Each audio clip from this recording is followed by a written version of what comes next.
What's up, everybody? I'm back. It's me, Jefe.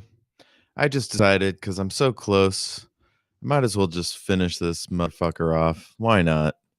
So, last time Grundle heard some bad news, so now Ayanna is gonna visit her mom.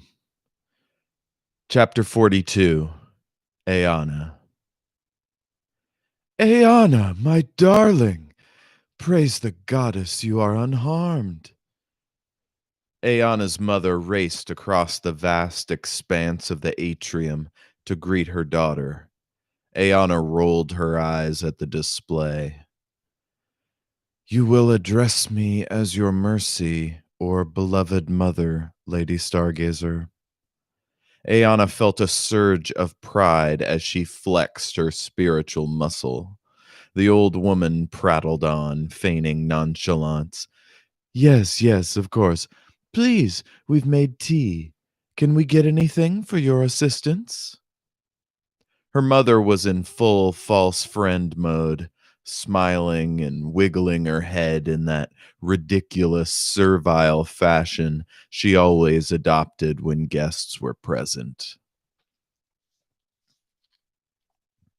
Ayanna's security detail were fanning out behind and around her, two sisters remaining very close.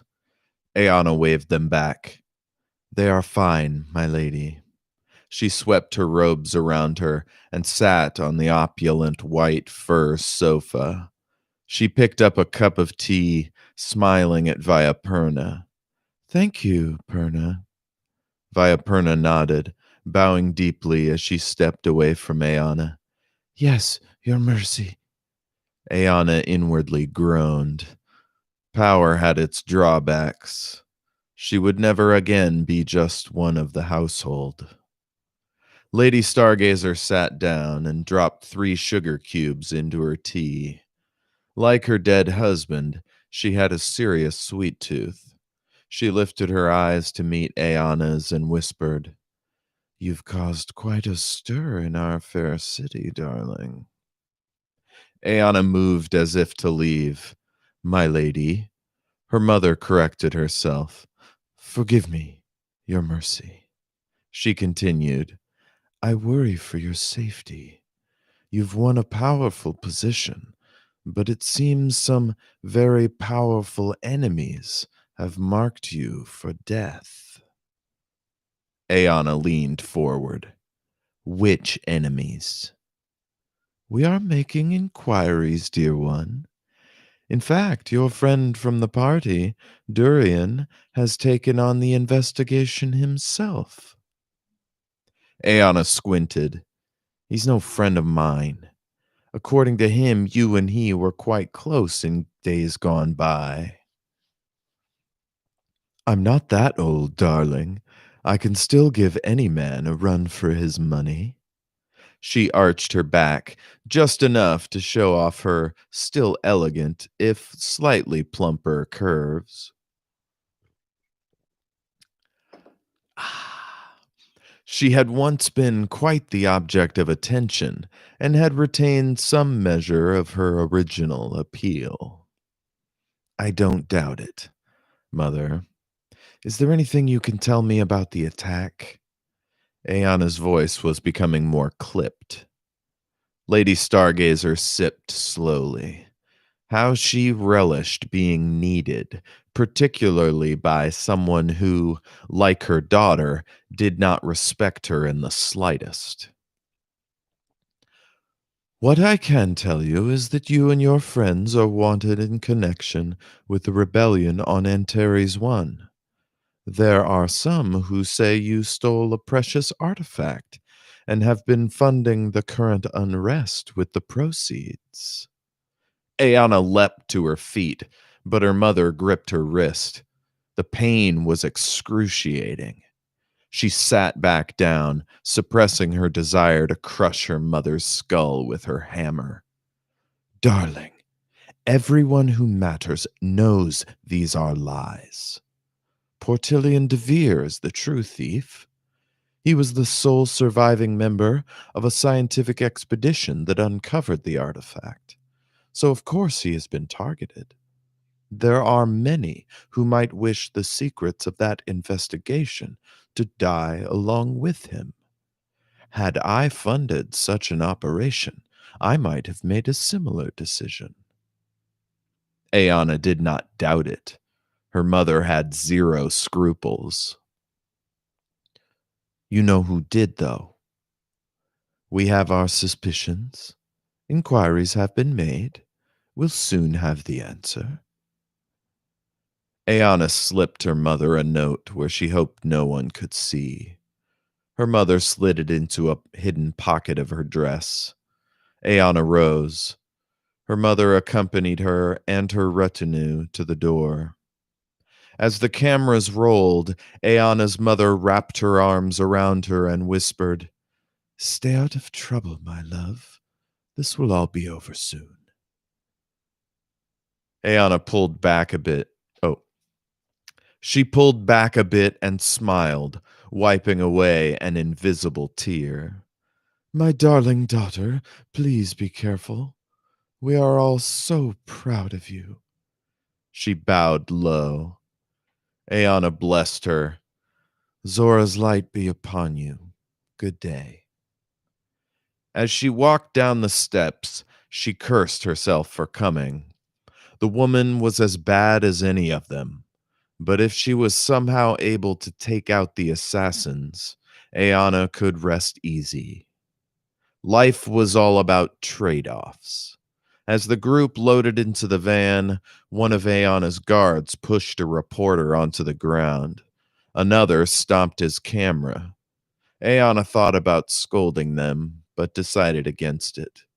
Such things were best handled behind closed doors.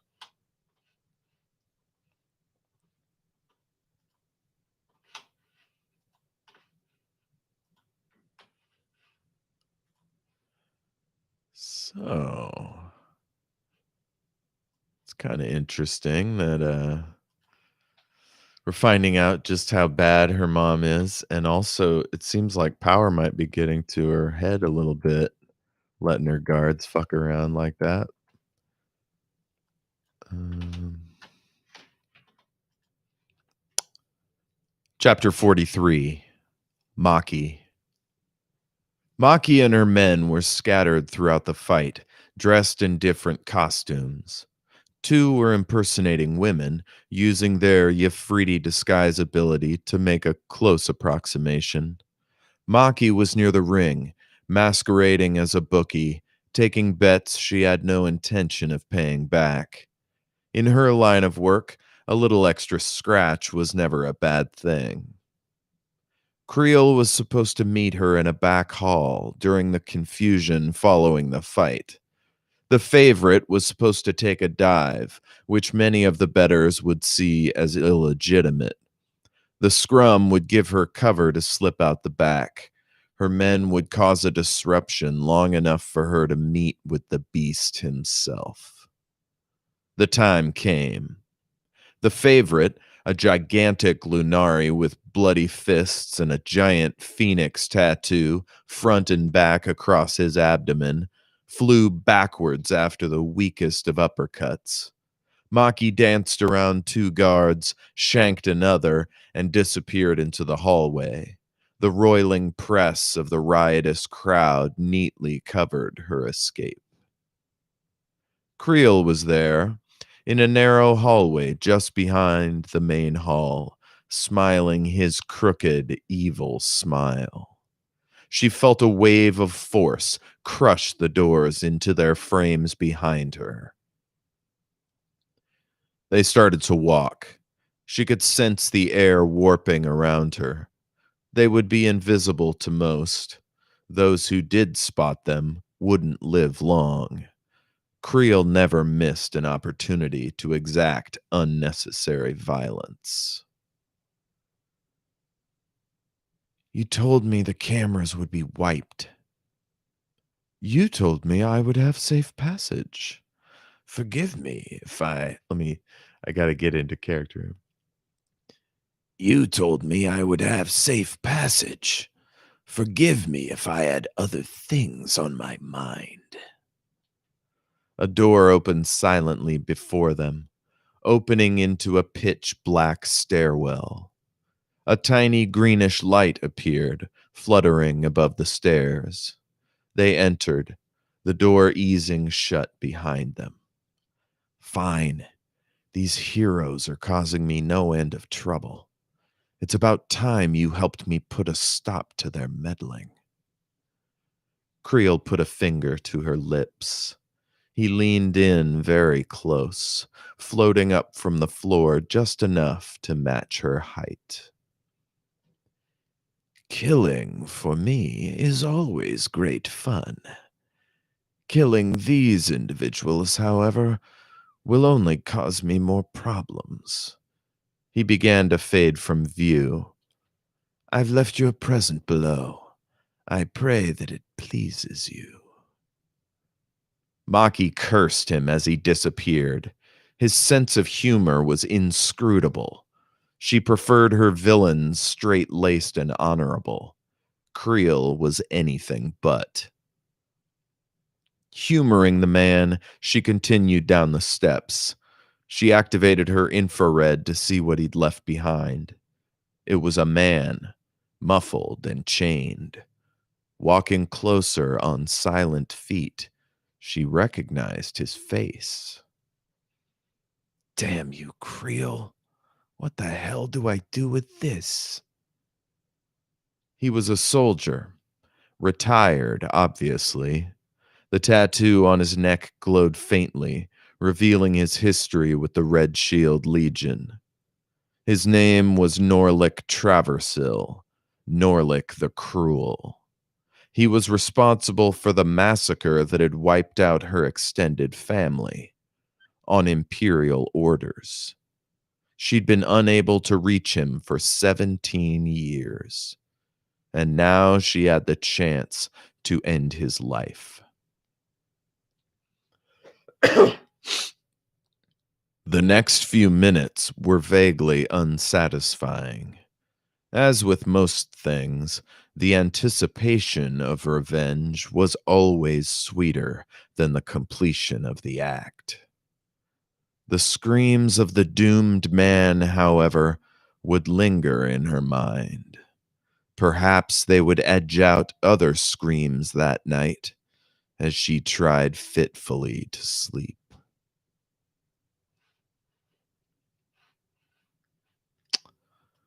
Talking about some villainy, baby. Oh man, Creel's a scoundrel.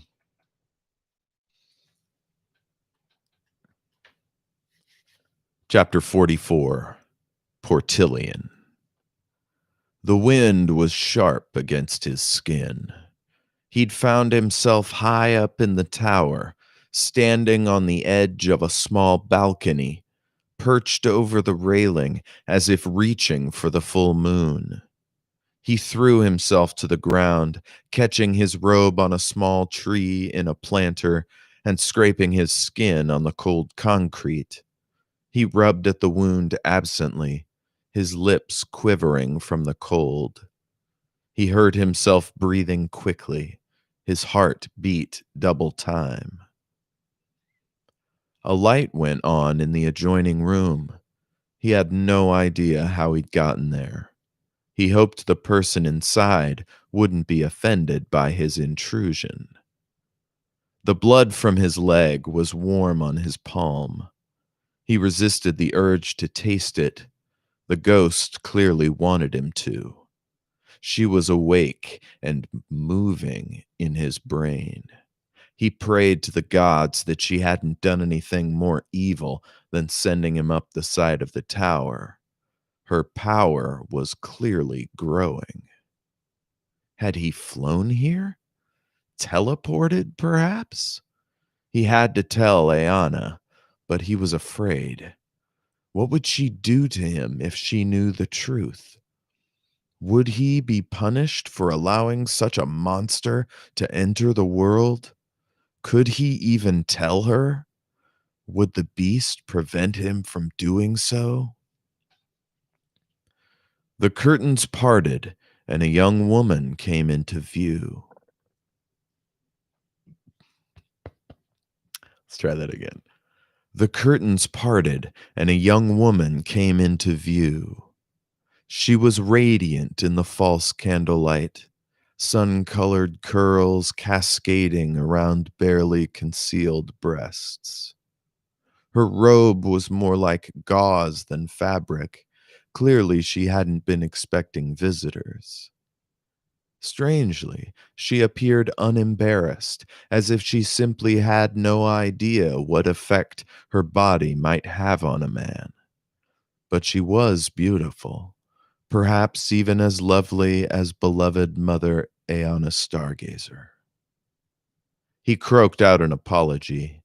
She accepted it with grace and turned to grab a blanket to cover his freezing body. She handed it to him with a smile. It was absolutely enthralling. You're Bertillian. I've seen your face on the vid screens. She was beaming, as if she was talking to a movie star. He was no movie star, however, just a scared young man with no sense of pride or dignity. Forgive me, my lady. I don't know how I got here. He was lying, of course. It wasn't the first time he'd traveled without being aware. He dreaded sleep these days. He trusted his sleeping self even less than those who were charged with protecting him. It's all right. Please, come inside. I think there's still some tea left. She guided him through the curtain, turning back quickly to close the door. As he sat on a cushion by the fireplace, he marveled at the finery of the room. It was small, like most rooms in the Tower of Justice, but everything in it was rich as could be. Wooden furniture from all corners of Lunari Dominion, rich silks and cotton fabrics, drinking vessels of crystal and bone. This was a woman of great wealth. Strange that she'd brought such things into her little cell. He was surprised that he knew nothing about her. Yes, she said softly, as if reading his very thoughts. I come from a wealthy family, as you know. These things were given to me before I joined the order. I must admit, they are difficult to part with. Actually, I guess he wouldn't necessarily know what family she's from. So, I come from a wealthy family. These things were given to me before I joined the order. I must admit, they are difficult to part with. She drew out a small pipe and a pouch of sweet herb. Would you care for a smoke? It cuts the chill, or so I've heard. I do not partake myself. Portillian accepted the pipe and loaded a small amount. It drew as smoothly as advertised. He coughed a bit, then spoke in a soft, tentative voice. Thank you, your mercy. It is a good vintage. She handed him a cup of tea in an elegant china cup. It rattled on the saucer as he sipped. Do you have any guess as to how you might have arrived here? My door remains locked. Portillian gulped. I'm sorry, my lady. Uh, I am forbidden to speak about the strange things I have been experiencing. She studied his face, her eyes flashing blue-green in the candlelight. No matter. I'm sure that her beloved Mercy can help you uncover the truth. I am still young in my training. I will not probe you without your leave. There was something almost sexual in her movements, her lips moist with a kind of dew. He'd had feelings for women before, but these were of an intensity he'd never thought possible. Was this what love felt like? He coughed and turned his head. The girl touched his ch- the girl touched his chin and slid her fingers up the length of his jaw. With the gentlest of pressure, she directed his eyes to face her own. Mr. DeVere, why do you look so sad? Her breath was short, as if she'd been running. The redness of her neck excited him. Her touch was like the feeling he experienced just before unleashing a spell, numinous, filled with a restive power. I, I, I don't know what to say. I can't. Suddenly, her lips were upon him. The madness of lust overtook him, and he pushed her down hard onto the mattress. She folded like a piece of rice paper, like a full red rose squeezed beneath his fingers. Her robes seemed to disappear as his hands caressed her form. Time stopped as love became flesh. They were one without end. They were crystal. They were gossamer wings in a summer wind. They were sun and moonlight and silvery lace. They were nothing less than angels in heaven, and they were blessed among the gods. In a dark place, the ghost paced with fury. This would not do. Only fear could feed the creature. Only hate could sow the seeds of the world's destruction. A sour spittle fell from its lips. A black blood filled its foul womb. I will destroy all of them. I will be avenged.